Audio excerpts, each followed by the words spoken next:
Hello, everyone. Dr. Vicky here speaking to you from the Seeds of Transformation Healing Center. It's time for Taroscopes again. We're going to be doing the Taroscopes for the sign of Libra. That's Libra Sun, Libra Moon, Libra Rising for the month of February 2024. Of course, February is quite an active, short month, but an active month. A lot of energy in the sign of Aquarius this month.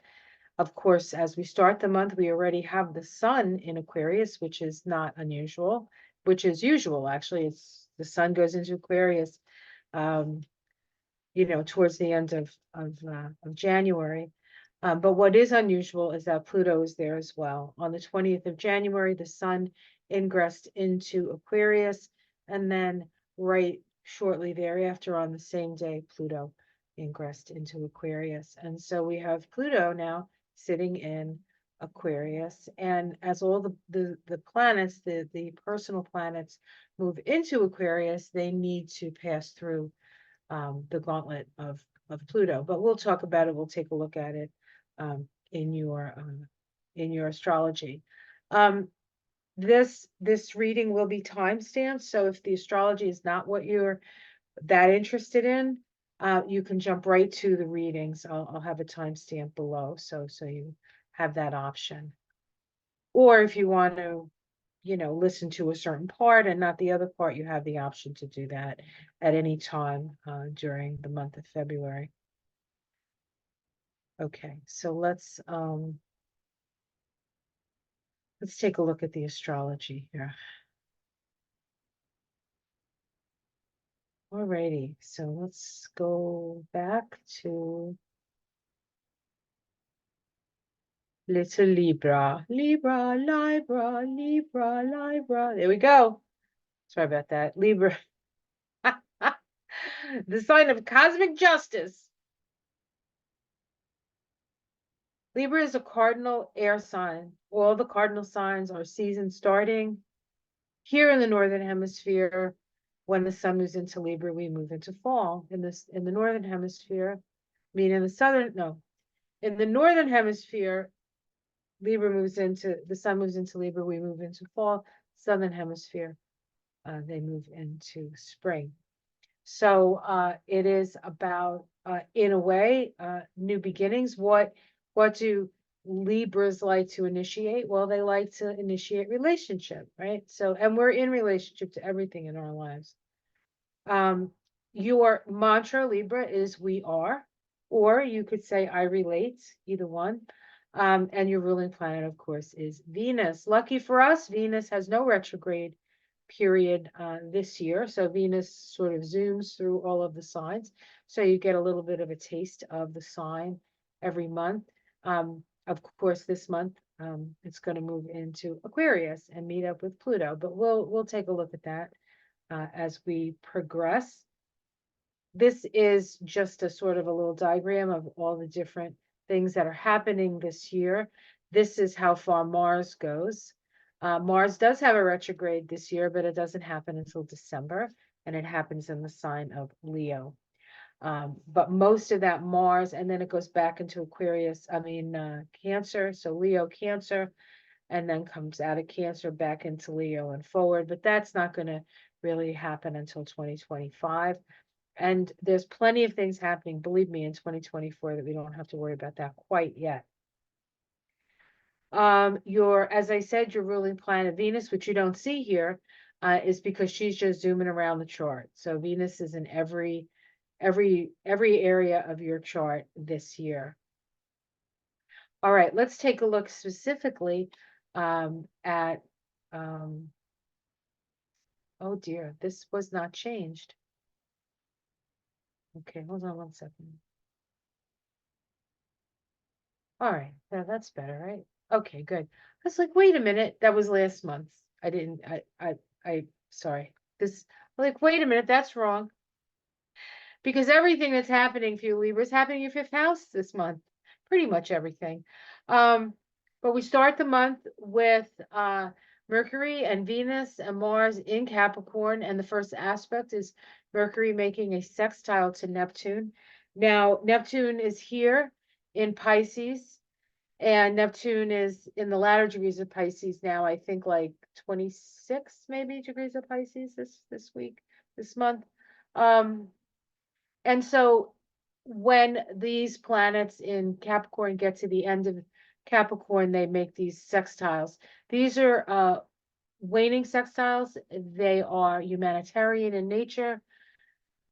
They're, as all sextiles are, they're mentally stimulating. They help us move in a more progressive direction, in a more humanitarian direction. And boy, do we need that, would you say? All right. First aspect is Mercury makes the sextile to Neptune. Now, Neptune is a planet associated with the divine, with unity consciousness. So this is a communication with spirit. First, we have Mercury do it on the 2nd. Then we have Mars do it on the 7th. Then we have Venus do it on the 13th. So every week we have one of the inner planets making this sextile to Neptune. And so we're getting information from spirit, Mercury coming right into our conscious mind, Mars, spirit sort of directing the play, as it were, as spirit becomes the director of our actions, and then Venus, spirit, becoming the director of our instinct to love and unite and care for and value others. All right.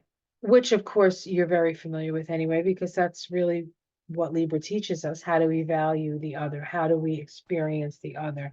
How do we relate to the other? On the 5th, Mercury, the planet of the mind, moves into Aquarius and then immediately conjoins Pluto. So it moves out of that 4th house, which is kind of a personal house. All the water houses are kind of hidden in their own way because they're very emotional, and emotionality is generally something that you have to sort of work through yourself, even though you're having emotions with other people, understanding them, especially in that 4th house, the Cancer house, digesting what you're feeling and understanding what it is. And then how are you going to express yourself once you understand what you're feeling? Mercury moving into that 5th house helps you to do that, but it does hit Pluto. And so it requires a transformation. It requires a transformation. On the 7th, Venus makes a waning trine to Uranus. Now, Venus is your ruling planet. Waning trines are trines of social reward. They're trines of understanding. They have an overlaying energy of Sagittarius. So it's about perspective and the big view.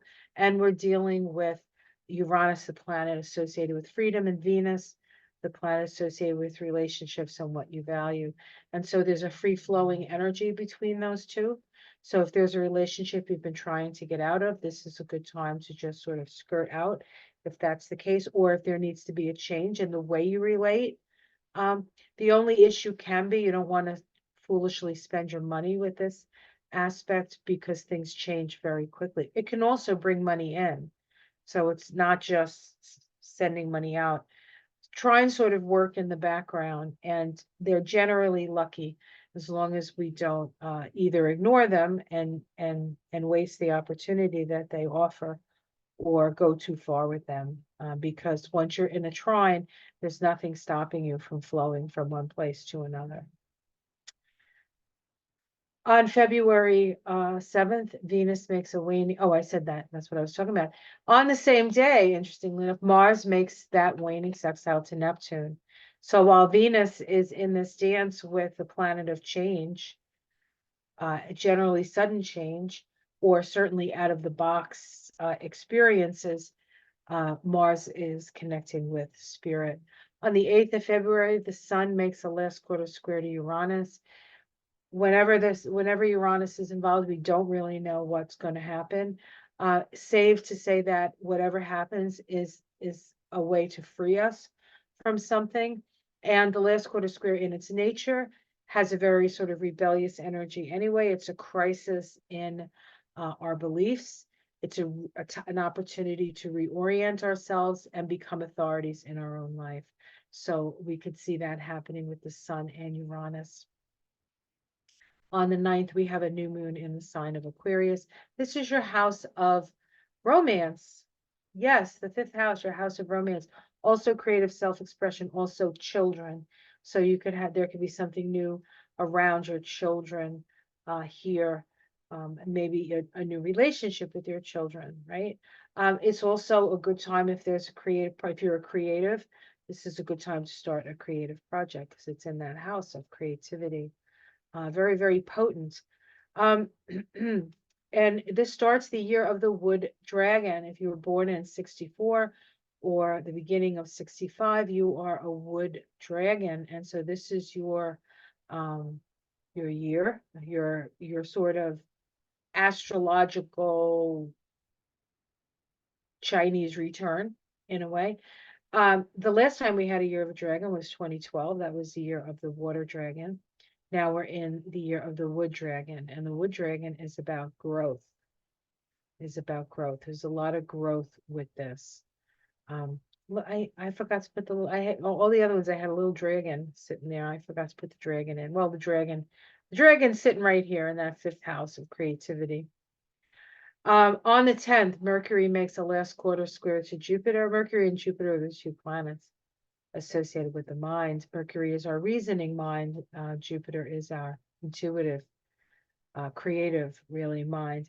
And in this square, Jupiter has the final say, so we can trust our intuition with this Jupiter energy squaring Mercury. On the 3rd week of February 13th, we have Mars ingress into your 5th house as it ingresses into Aquarius. A lot of energy in that creative house, a lot of energy in that self-expressive house. We also have on that same day Venus making that sextile to Neptune. I spoke of that, love, compassion, and the like, which is helpful. Mars in Aquarius can actually bring out more humanitarian energy for people, especially in your case. It might be seen mostly around children and taking care of children, but it could be anything. It could be anything. Humanitarianism, everybody needs it, right? So it's not just kids. On the next day, the 14th, Valentine's Day, we have Mars conjunct Pluto. Now, I don't know if that's the best aspect for Valentine's Day, but it is in Aquarius. And Aquarius, Valentine's Day was originally for friends to, it was a friendship day. It wasn't like the romantic love thing that it's turned into, but it's more of a friendship day, which kind of makes sense because it happens in a sign about friendship, right? So this would be a good sort of friendship day kind of aspect. But personal relationships, well, it is happening in your 5th house. You can't get much more personal than that. So it works as well. And then the next day, oh wait, yeah. So so we have Mars ingress into Aquarius. Next day, it meets up with Pluto, pays the piper, so to speak. Mars and Pluto have a special relationship. All synodic cycles from conjunction to conjunction with Mars are 2-year cycles. Making the unconscious conscious, our unconscious desires conscious. And who's us? It's the world soul. And it's in Aquarius, so perhaps one of our unconscious desires is for people to live in a society that there's more equality and equanimity. Okay. On the 16th, we have Venus move into your 5th house. This is fun. Venus is the planet of fun. And now there's all kinds of people in that 5th house. And on the same day, Mercury makes a last quarter square to Uranus. This is out of the box ideas. These last quarter squares are rebellious in their nature. So people are not going to conform. This is not a time. February is not a month of conformity, guys, just so you know. On the 17th, then Venus makes a conjunction to Pluto, like everybody that moved into Pluto's neighborhood. They have to meet Pluto is like the guard, you know, these neighborhoods where people live. I forget what they call them. They're like communities where everybody's like nosy and tells you what to do at your house. Well, anyway, I don't live in that kind of community. We're in New England. We do not really care as long as our neighbors are not messing with us. They can do whatever they want. There's like live and let live up here, right? Nobody's looking in anybody's window as far as I know. But what was the point of that? Oh my God, geez. Venus into Pluto, right? Conjuncts Pluto. All right. Um, on the 18th, the sun ingresses into Pisces. So the sun moving into your house of health, this is a good time to pay attention to your health, take care of yourselves. This might be a good spa day to do, or the rest of the month, maybe a spa rest of the month kind of energy. Of course, when the sun moves into Pisces, we're all much more sensitive. And you're very sensitive. And oftentimes, a lot of your sickness comes from the fact that you're sensitive and don't always know what's yours and what's not yours. So if you're feeling ill, you're feeling a pain or an ache, ask and say, is this really mine? And if it remains there, then you know it's yours, and then you attend to it because the sun is in your house of health and service, and also karmic relationships. So there may be some things that you have to do for another person in order to help them. But that's kind of your MO anyway. So it's not something that's unusual. You just, don't waste your time on people who aren't worth your time. That's the only thing I would say about that. On the 22nd, we have Venus, your ruling planet, make its biennial conjunction to Mars every 2 years. This happens. The last time it happened was 2022. There was actually two conjunctions back in 2022 between Venus and Mars. The first one occurred in Capricorn. Then they moved off from that conjunction and then interacted with Pluto, who was in the latter degrees of Capricorn at that time. They had to actually pass through Pluto in order to make their second conjunction, which actually occurred at 0001 minute of Aquarius. And so we had a little taste of relating in an Aquarian way, but we also had the Capricorn energy there as well. And so it was in its way a little more Capricorn because Pluto was in Capricorn at the time, and the degree that they had their conjunction was sort of towards the middle end of Capricorn, and so it had more Capricorn energy. That first minute of Aquarius is just that. It's like the first minute. And so the Aquarian energy is influential with the way we relate to each other, because Venus and Mars deal with how we relate to each other, but not primary. Plus the fact that they had to pass through Pluto in Capricorn. This time they passed through Pluto in, they don't conjoin before, but they pass through Pluto's gateway and then they conjoin at 7 degrees of Aquarius. The Sabian symbol for 7 degrees of Aquarius is a child being born out of an egg. And so it talks of a new sort of vibrational frequency, a new species, a mutant, as it were, but somebody who's not connected to the ancestral past, but is sort of in the moment right now. And so it's really, we have to relate not based on what has come before necessarily, but what is in the moment. What are we looking at right now? Let's deal with every issue and face every issue as it is right this minute.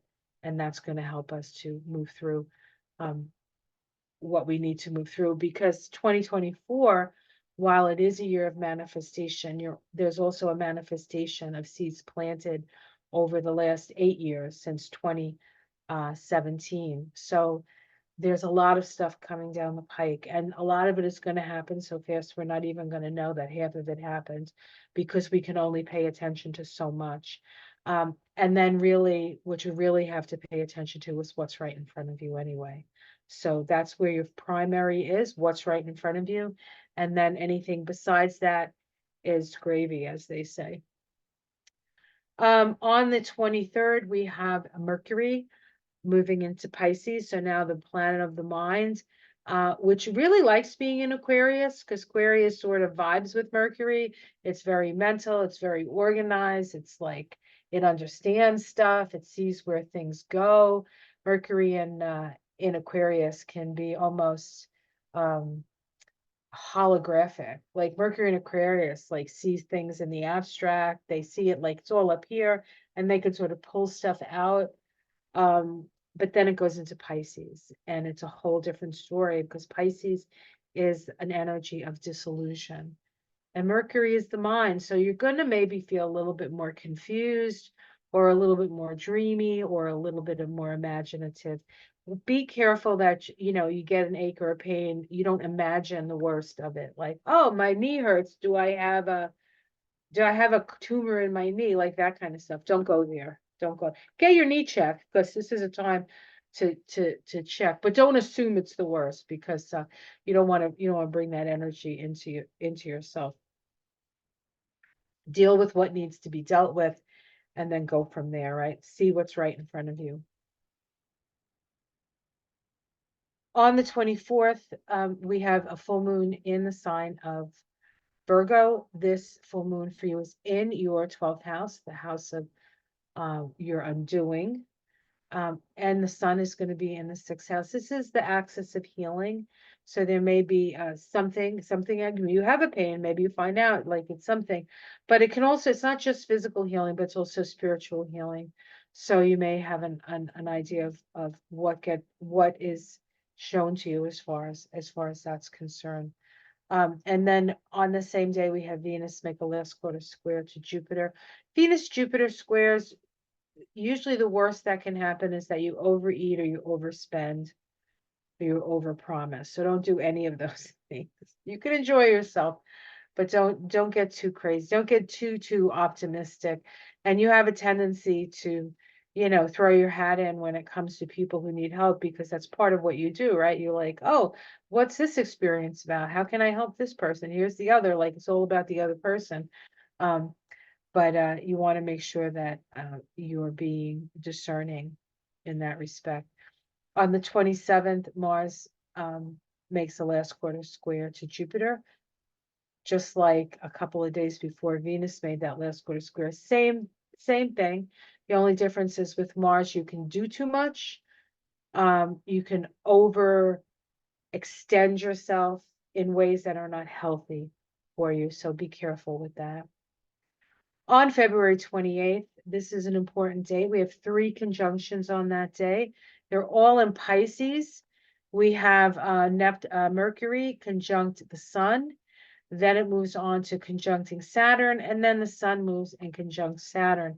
These conjunctions are starts of synodic cycles, not so much the Sun Mercury, because Mercury is an inner planet and it works differently than the other planets. But certainly Mercury and Saturn, and the Sun and Saturn start their synod at 10 degrees of Pisces. An aviator flies through ground obscuring clouds is the Sabian symbol. And this speaks to us of having to master the senses that go beyond our physical senses, which is clairaudience, clairsentience, clairvoyance, kinesthetic. People are kinesthetic. This is sort of knowing with your spidey senses, your extrasensory perceptions. And it's an interesting symbol for this particular combination of planets, because Saturn often shows us where a limitation is, but this symbol is asking us to move beyond the limitations of Saturn, which we can do a little bit more easily when Saturn's in Pisces, because Saturn in Pisces is the old ways are starting to dissolve and the new ways are starting to form, but they're not completely formed. And so we can put our intention in that formation. And this is a way and an opportunity to build our dreams. but it's in your sixth house. So you have to be discerning about that, and you have to make sure you pace yourself at this time. And then lastly, on the 29th, which is the last day of the month, we're in a leap year this year. We have Mercury making a waning sextile to Jupiter. We're back on the 10th. They were sort of at cross purposes with each other. Uh, Jupiter had the upper hand here, but now they sort of get along. They're talking, they're sharing their knowledge with each other, and they're moving in a more progressive direction. All of the sextiles this month move us in that progressive direction of humanitarian. All the squares this month move us in the direction of becoming authorities in our own life and not necessarily going by what authorities say. So there's a rebelliousness, but there's also that rebelliousness is really sort of tied up in humanitarian endeavor. And certainly in January, we saw, I think there were 400,000 people in Washington for what was going on in Gaza. You know, people are really upset because we're partly responsible in a way for allowing the wanton destruction to happen. It's like they get it, they have the right to defend themselves, but they don't have the right to like just indiscriminately bomb people who have nothing to do with it. So, you know, that kind of thing where it's like, no, we don't agree with what you're doing, even though you're the leader here. We want more humanitarian aid, more we want to, these are people, we want to treat them like people, kind of thing. So we can see that we can see that certainly in January, and that will continue in earnest in February. All right, so that is the astrology. Now let me stop the share. Now I did select a rune card and a crystal ally, and I'll talk about the rune card first. This is a Philo. Philo is a property, usually property, and I did actually pull it out of the deck reversed, so I'll read the reverse meaning. I'm reading this from Ralph Bloom's book, The Book of Runes. It's one of, the ones that most people have. It's not the only one on runes, and it's not the best one, but it's the one I have next to me. It says, this is not a time to be bound by old conditionings, old authority. Consider not only what will benefit you, but what will benefit others, and act according to the light you possess now in your life, because you may be called upon to undertake a radical departure from old ways. Total honesty is required. Otherwise, through negligence or refusal to see clearly, you may cause pain to others and damage to yourself. Adaptability and skillful means are the methods to cultivate at this time.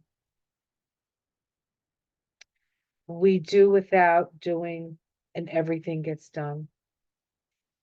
So it says, receiving this rune, remember, we do without doing, and everything gets done.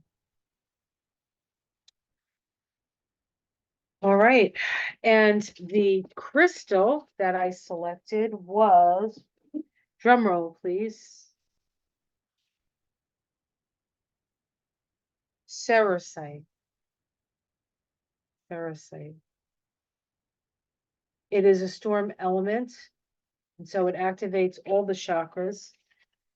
Your mantra is, I open myself completely to the illuminating light and knowledge of the divine. It says illumination is the process of bringing light to something. It may be bringing light into a space to dispel darkness, or the mind to dispel ignorance. We know from science that light carries information. The ability of light to carry energy is why we use it as a medium to carry our cell phone calls, televisions, and radio broadcasts. When we think of light, we often think of the visible range of light and the color that we perceive using our visual senses. However, much of the spectrum of light energy is invisible to the human eye. So illumination is not just the process of bringing visible light into a dark place, but it is also the process of bringing the invisible light of information to those places within us that are lacking enlightenment. And that sort of resonates quite a bit with the sun conjunct Mercury in Aquarius. The light is dawning. Ceresite is the herald of the dawn, and you can expect the imminent appearance of a much brighter day than you have experienced of late. When this ally appears in your spread, it is bringing you new information and insights that had not previously been available to you. This new perspective will help to clarify the situation and bring to light that which has been hidden. So that is the crystal, cerussite. It's not a common crystal, so you might say, I don't think I've ever heard of cerussite, but it's a lead crystal, and it's actually clear. And so there's this energy of the densest form being able to manifest a clarity. So even those of us who are densest can find clarity. All right. I'm going to be using the Illuminati deck. I might have actually used this deck last time.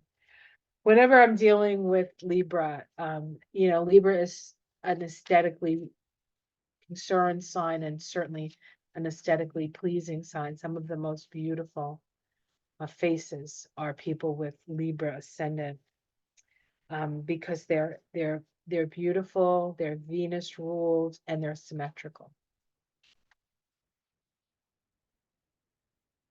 Okay.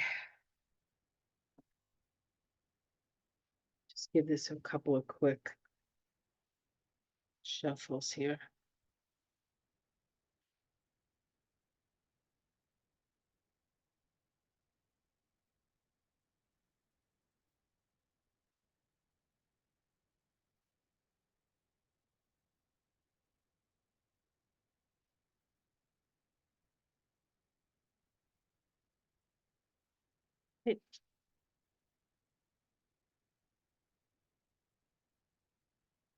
All right, what are we starting with? The Princess of Pentacles. This is new project, just starting learning. This is about learning, so you might be learning something new. This card is associated with Virgo. So there can be some sort of Virgo issues here. This can be health. This can be a new regime of health or taking care of your health. Let's see what's crossing that. We have the Prince of Pentacles, so more Pentacles. As a crossing card, there's this energy of, do you really want to bring something new into your life when you already have all these other things that you're tending to? That could be the challenge here. So you may want to take a class, but you might say, oh my God, I have so much on my plate already. Do I really need the extra energy of learning something new? You're on a new path. So you're taking the leap of faith. This is the Uranus card, and of course Uranus is the ruler of Aquarius. And we have all those last quarter squares that have that sort of overlaying energy of Uranus, especially the Sun square Uranus. So that's going to be important. That Sun square Uranus, which happens, I think, in the second week or the third week of February, will be important. You could go back to that. In the past, you've had to have a lot of strength, and you have had strength. You've been able to overcome quite a bit, but you're like on a totally new journey. And new opportunities to learn something new, I think, is a good thing at this time. Let's see what's in the sky. This is the Hermit shining his light. So far we've picked 1, 2, 3, 4, 5 cards, and 3 of them have been major arcana. So when that happens, it usually indicates that this is a moment where you've agreed to have these experiences. It's sort of like, what's the word I'm looking for? A watershed moment, the watershed moment. Um, the Hermit in the Sky says you're going to need all your wisdom to move forward. And the wisdom that you have, you definitely want to share with others. And we have a Judgment here in the immediate future. Nothing like major arcana to get you woken up. This is the awakened soul card. So something is coming to a head. Something is been decided. Something is changing and shifting for you. You have risen from the old and are being asked to move into a new. This could be part of that illumination with Sarasite. How other people see the situation, you have a choice to make. Hopefully, they hope you make the right choice. Yeah, your domestic situation is happiness. So looks like you're making the right choice. Your fears are around money. I think that's what the crossing card was with the Prince of Pentacles. Have you been careful enough? Do you have the resources to take the class? That kind of stuff. You're worried about money. And the ending is the 10 of Cups, which is happiness brought down to the earthly plane. See if we can get a major arcana. The 10 of Pentacles, so there's money for you. You don't have to worry about that. The Victory card, the 6 of Wands. One more. And the 6 of Swords, moving out of troubled waters. So it looks like your concern about making the wrong choice, or your concern about, is this really the time to start something new? It's definitely the time to start something new. Underneath it all, we have the King of Pentacles. That's having dominion over your finances. The Queen of Wands here, dominion over spirit, and the 10 of Swords, which means something is definitely coming to an end and will not rear its head after this. So there is an indication of a whole new journey that you're going on. You're gonna probably learn something new. Don't worry about the money. The money is gonna come and happiness comes, but you are gonna have to make a decision with the Justice card there. A decision is made, and it's something that its time has come. Its time has come. So not too bad. Libra. Some of your tarot scopes have been really challenging, so I'm happy to see. Not that this is not challenging, but it's not as challenging as some others. So, we all have our challenges. All right. I hope you enjoyed that. Please like and subscribe if you would. If you'd like to have a reading with me, I do a combination of astrology, numerology, and Kabbalah. I have an hour and a half readings. If it's your first and you can see to it, and afford it, I would suggest the 90-minute reading. It's just slightly more expensive than the hour reading. And